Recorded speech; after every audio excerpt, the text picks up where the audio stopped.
What's up, YouTube? This is Too Raw for TV. So before I get into this video talking about this scumbag ass Brett Favre, I want to give a shout out to a few subscribers for showing love to the channel. First of all, much respect to Terry Smoot Jr. for the $3 donation via the Cash App. I see your note, and I want to apologize yesterday for that miscommunication between us. All right, I've known that you've been subscribing to me for quite a while, man. I appreciate your support on the channel, and just as a person, I've recognized you and your name for quite some time. So I really truly appreciate it. I also want to give a shout out to JJ Phantom for the $5 donation via the Cash App. He leaves a note. He said, "Fried egg in a pan as mine. LOL, love the vids." Oh yeah, I did say that, didn't I? Yeah, sometimes I just be thinking of stupid stuff to say about some of these people out here, man. Some of the ridiculous things that they say. And much respect to Marvin Johnson for the $50 donation via the Cash App. He says, "You always keep it real." Much respect to Marvin Johnson, another longtime subscriber to the channel. Salute to you for the donation. I truly appreciate it, man. I appreciate all you guys, for the love that you guys show. And I really truly appreciate it, and I truly mean it from the bottom of my heart. Now let's get into this person named Brett Favre. Now, remember back in October, this was a big deal on social media about Brett Favre and how he, along with his cohorts, intentionally took money, government money, that was meant for other purposes, and used it for their own selfish pet projects. These are people who are very well off, in some instances, like Brett Favre, multi-millionaires. But yet, they don't want to spend their money. They want to spend money that is subsidized for other purposes. And part of it is people like Brett Favre are selfish, and they kind of feel like, they have a lot of disdain for people who are in positions of need or in compromised or vulnerable positions.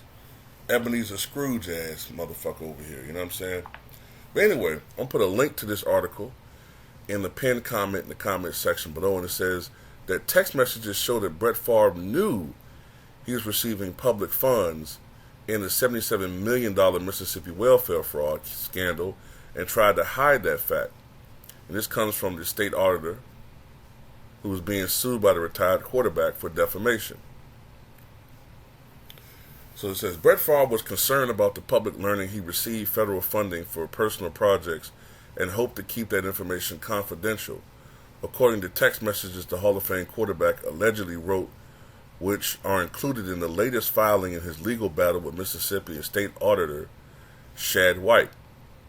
And this is what Brett Favre said. He said, "Will the public perception be that I became a spokesperson for various state-funded shelters, schools, homes, etc., and was compensated with state money? Or can we keep this confidential?" Now, the significance of that text message is that because they show that Favre knew he was receiving grant money intended to benefit people in state-funded shelters, schools, homes, etc. Or in other words, the poor. See, the other text messages was showing that he knew he was getting state money, but you couldn't prove that he knew that it was going to the poor, which was still wrong, right? That was still wrong, that he was taking money that didn't belong to him. But this is even more egregious because he knew where this money was supposed to be allocated, this $77 million, right, of government money. that was supposed to go to the poorest people in Mississippi. And I believe Mississippi is the poorest state in the union. And, the people who are at the poorest, the bottom 15% in poverty in Mississippi, they really are in dire need. There's literally probably tens of thousands of kids that go to bed hungry in Mississippi. And knowing that, Brett Favre took this money that he could have, gotten from his cronies or spent his own money, but chose not to do that. And that just makes him, I don't know. I don't understand the muted response to all of this. People claim that it's bad that he did this and all this, but, people seem to be more upset. And the media seem to show more energy for Kyrie Irving sharing a movie than what Brett Favre did. Sharing a link to a movie was more upsetting to people than Brett Favre doing this. Now, I just don't understand it. Now, of course, Favre has filed defamation lawsuits against White and two former NFL players turned media personalities, Fox Sports' Shannon Sharpe and podcaster Pat McAfee, over allegations he knowingly used welfare funds on public projects, such as the development of a concussion drug in which the Packers legend was invested.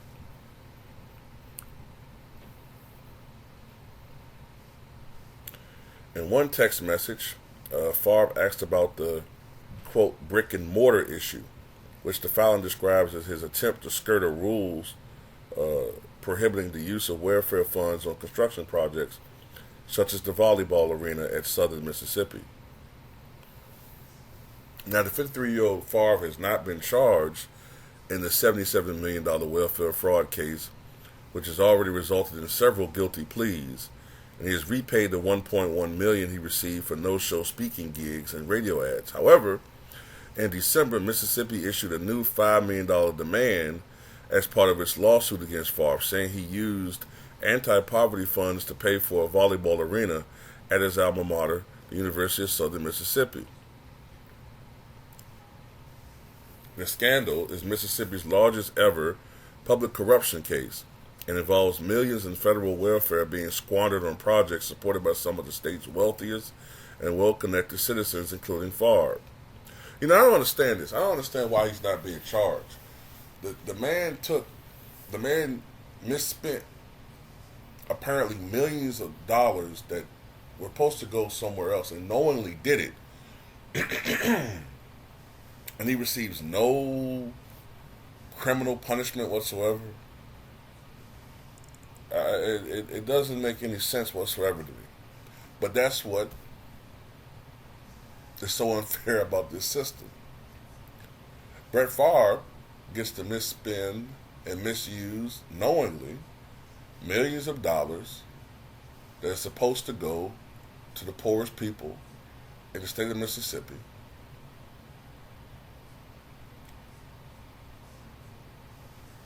And that is a dastardly deed, which, in my opinion, Favre should go to prison for, to be honest with you. Because why is it, now I get it, it's not exactly a perfect comparison, but someone can sell you a dream and get you to invest into their company, right? And then misspend money that's not theirs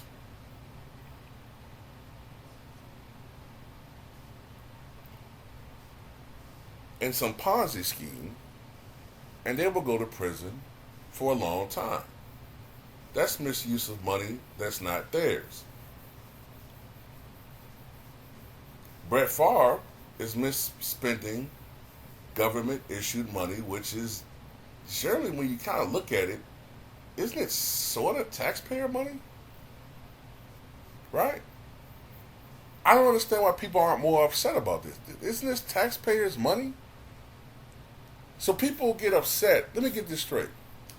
So people will get on their soapbox and complain about the poor benefiting from subsidies that come from their hard-earned taxes, right? But you don't get mad at a multi-millionaire intercepting these funds and using it for his pet projects. Oh, well, I'm just going to say this. If this was LeBron James, this would be all over social media, and it would be such a huge scandal that even ESPN and Fox Sports couldn't avoid talking about it. Whatever magical, mystery protection LeBron gets from the media, it would disappear completely.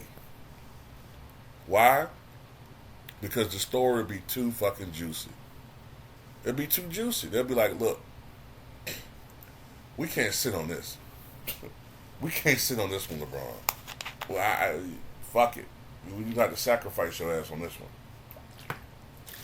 Just like how the media sacrificed Bill Clinton for that Monica story. We know the media is 90% liberal, 90% Democratic. But for Monica Gate, nah. Can't sit on her hands on this one. But anyway, I hope that Brett Favre goes to prison, but I know the real world. Nothing's probably going to happen to this guy. It's going to, look. I remember people doing videos about this on YouTube back in October, and those videos were getting thousands and thousands of views because there was a vested interest in it. Somehow this story just disappeared. And the mainstream media never talked about it. They act like this shit never existed. And what do? They will find something to replace it. And if I'm not mistaken, what did they do to get this off of the headlines? Somebody leaked that story about Ime Udoka and him being suspended by Boston for adultery. Well, technically he's not married, so he didn't commit adultery. But they got this off the headlines to talk about that, and that's what they do. So if this ever gets big, I'm telling you right now, if this pops back up as a major story, expect within a couple of days or within a week at the latest, a deflection story to knock this off the headlines. It happens every time. Even if they got to bring up some old shit. Anyway, that's all I got to say about it.